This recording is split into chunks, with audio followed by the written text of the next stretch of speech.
ছাত্র জনতার আন্দোলনে গত 5 আগস্ট সরকারের পতন হয়। এই আন্দোলন চলাকালে এবং সরকারের পতনের পর ঢাকা সহ সারা দেশে পুলিশের বিভিন্ন স্থাপনা ও পুলিশ সদস্যদের ওপর একযোগে হামলা করে বিক্ষুব্ধ জনতা। এতে থানাসহ পুলিশের প্রায় 5 শতাধিক স্থাপনায় হামলা ও লুটপাটের ঘটনা ঘটে। জুলাই আগস্টের সহিংসতায় প্রাণ হারায় অন্তত 44 জন পুলিশ সদস্য। এ সময় সরকারি স্থাপনার পাশাপাশি পুলিশের ব্যক্তিগত অনেক সম্পত্তি ক্ষতিগ্রস্ত ও লুটপাট করা হয়।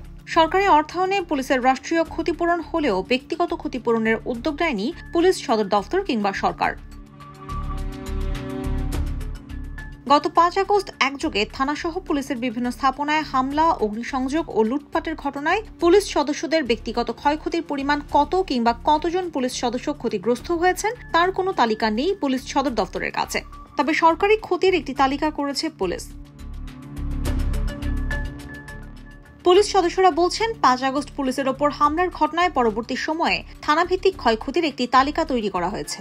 সেই তালিকায় নেই পুলিশ সদস্যদের ব্যক্তিগত ক্ষয়ক্ষতির হিসাব। তারা বলছেন, পুলিশের ঊর্ধ্বতন কর্তৃপক্ষের কাছ থেকে ব্যক্তিগত ক্ষয়ক্ষতির কোনো তালিকা চাওয়া হয়নি, নেওয়া হয়নি কোনো উদ্যোগ, ফলে আড়ালে পড়ে আছে বিষয়টি।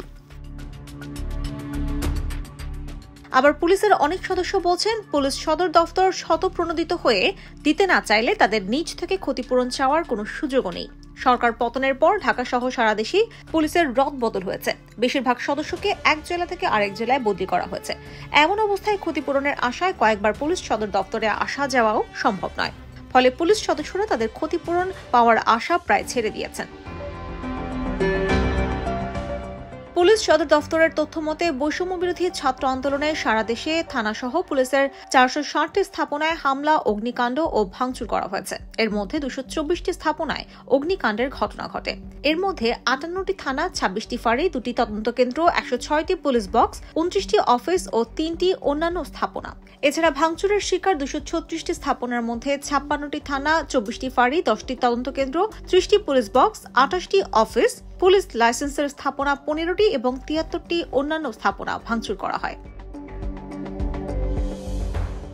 এর মধ্যে ঢাকা মহানগর এলাকায় 33টির বেশি স্থাপনা ক্ষতিগ্রস্ত হয়েছে, যার মধ্যে 21টি থানা ভাঙচুর করা হয়েছে। 10টি থানা অগ্নিকাণ্ডের শিকার হয়েছে। এ সময় সিংহভাগ স্থাপনায় লুটপাটের ঘটনা ঘটে। ঢাকা সহ দেশের বেশিরভাগ থানায় পুলিশের থাকার জন্য ব্যারাক রয়েছে। বেশিরভাগ পুলিশ সদস্য ব্যারাক থেকে চাকরি করেন। 5 আগস্ট পুলিশের ওপর হামলা চলাকালে ব্যারাকেও ব্যাপক লুটপাট করা হয়। এতে পুলিশ সদস্যদের ব্যক্তিগত যানবাহনে অগ্নিসংযোগ ও লুট করা হয়েছে। এছাড়া ব্যারাকে থাকা পুলিশ সদস্যদের টাকা পয়সা, মোবাইল, ল্যাপটপ সহ মূল্যবান সামগ্রী লুটপাট করা হয়। হামলার সময় আদাবর থানায় চাকরিরত ছিলেন উপপরিদর্শক মোহাম্মদ রফিকুল ইসলাম। বর্তমানে তিনি শেরপুর সদর থানায় কর্মরত আছেন। তিনি বলেন, জুলাই ছাত্র আন্দোলন চলাকালীন ব্যাংকগুলোতে টাকা সংকট দেখা দিল। 2 মাসের বেতনের টাকা তুলে ব্যারাকে রেখেছিলেন। ভেবেছিলেন আন্দোলন শেষ হলে বাড়ি যাওয়ার সময় টাকাগুলো নিয়ে যাবেন। পরে 5 আগস্ট থানায় হামলা হলে ব্যারাকে ট্রাঙ্কে থাকা টাকা সহ সবকিছুই লুট হয়ে যায়।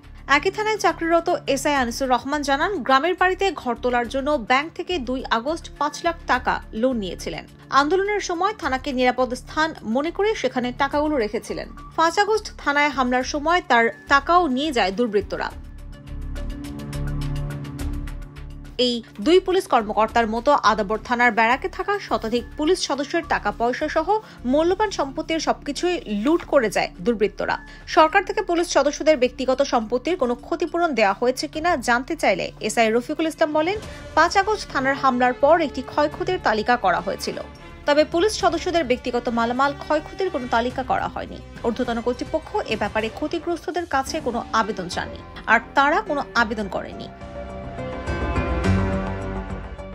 রাজধানীর নিউ মার্কেট এলাকায় পুলিশ সদস্যদের পরিবার নিয়ে থাকার জন্য 2টি বহুতল ভবন রয়েছে। এই 2টি কোয়ার্টার্সের অন্তত শতাধিক পুলিশ সদস্য পরিবার নিয়ে বসবাস করেন। 5 আগস্ট ও 6 আগস্ট এই কোয়ার্টার্স দুটিতে লুটপাট করা হয়। সে সময় পুলিশ সদস্যদের পরিবার প্রাণ ভয়ে ভবন ছেড়ে অন্যত্র চলে যান। টানা 2 দিন ধরে চলা লুটপাটে শতাধিক পুলিশের পরিবারের টাকা পয়সা, স্বর্ণ গয়না, এমনকি ঘরের আসবাবপত্র লুটপাট করা হয়। এই ঘটনায় কোনো তালিকা করেনি পুলিশ সদর দফতর। এই বিষয়টি নিয়ে ভবন দুটির কোনো পুলিশ সদস্য গণমাধ্যমের সঙ্গে কোনো কথাও বলতে রাজি হয়নি। আগস্টে পুলিশের ওপর হামলার ঘটনা শুধু ঢাকা নয়, রাজধানীর বাইরে বেশিরভাগ জেলায় থানার পাশাপাশি পুলিশের বিভিন্ন স্থাপনায় হামলা ও লুটপাটের ঘটনা ঘটে। এমনকি অনেক এলাকায় পুলিশ সদস্যদের গ্রামের বাড়িতেও হামলা ও লুটপাটের ঘটনা ঘটেছে। এই বিষয়ে জানতে চাইলে পুলিশ সদর দফতরের এআইজি ইনামুল হক সাগর বলেন, সরকার পতনের সময় পুলিশের বিভিন্ন স্থাপনায় হামলা, অগ্নিসংযোগ ও লুটপাটের ঘটনায় অনেক পুলিশ সদস্যের ব্যক্তিগত অনেক ক্ষয়ক্ষতি হয়েছে। এই বিষয়টি নিয়েও কাজ করছেন, তালিকা করা হচ্ছে। পর্যায়ক্রমে তাদের ক্ষতিপূরণের বিষয়টি দেখা হচ্ছে। IBTV USA news desk.